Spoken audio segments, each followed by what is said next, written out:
Hi, I'm Barry Sahazian, and today I'd like to talk about a few tips on how to make your lines groove a whole lot better and make that bass line groove. How?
I'd like to break down number 1A quickly and show you some of the detail that makes it groove. First of all, it's a G7, and we're playing 2/8 notes on the first beat. On the off beat of 2, we're playing a short fifth. Then we play a chromatic approach to the fifth with a hammer on, and then to the flat 7. And then we play octave, flat 7, and 5 like this. The whole thing.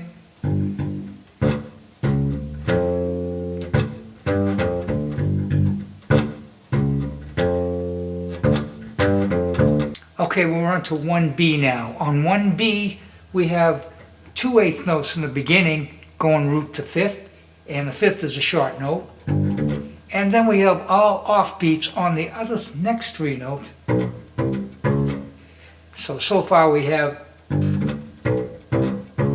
And on the upbeat of 2 on the second measure, we have an 8th note tied to a quarter note. So that's a beat and a half. And then we go on to 4 and.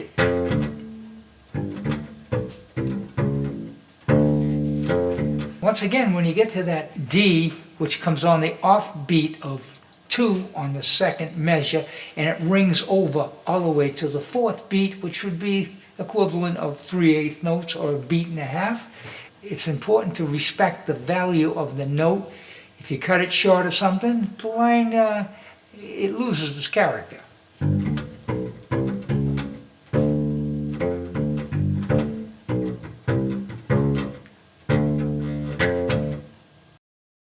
I'd like to point out one thing about these lines. They all have similarities in rhythm and in notes, and you can blend them all together. And I was thinking in terms of playing a line like this repetitively over and over. And you wind up, if you play it enough times, for instance, when you're playing in a band the same song over and over again, you want to find places where you can make changes so it's just not the same line note for note. And the only way to do that without disrupting the sound is to put in some of the rhythms and use the core of the notes that you're using, and that's what this is all about. And you will see some of the similarities in this line that were used in the first 2 lines, and for the next 2 lines you will see the same thing.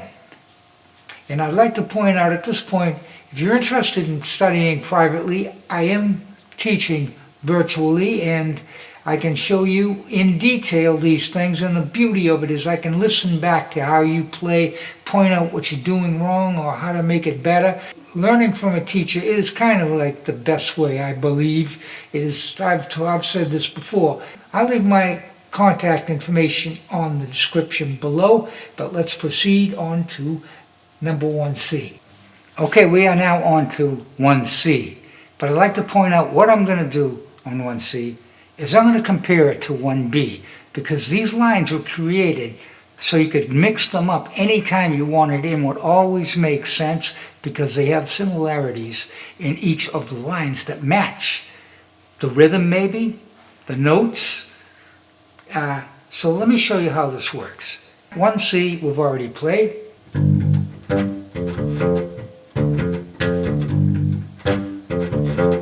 First thing we want to look on, there's some short notes in there, and you got to know which notes they are so you can concentrate on making them happen. And that would be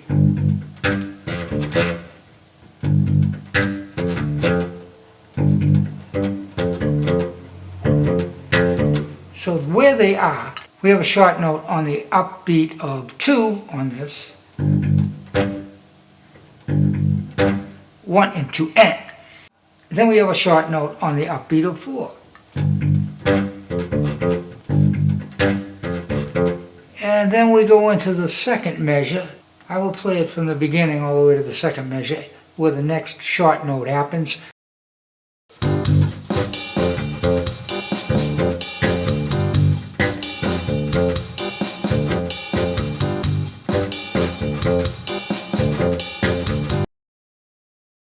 We're on to 1D now.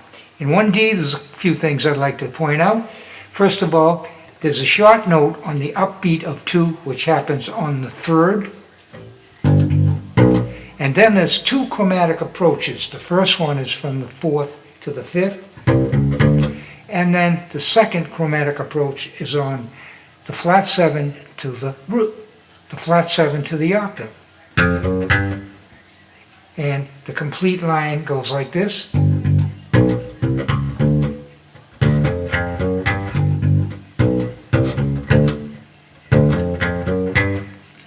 I like to play it now with drums backing and keys and drums backing.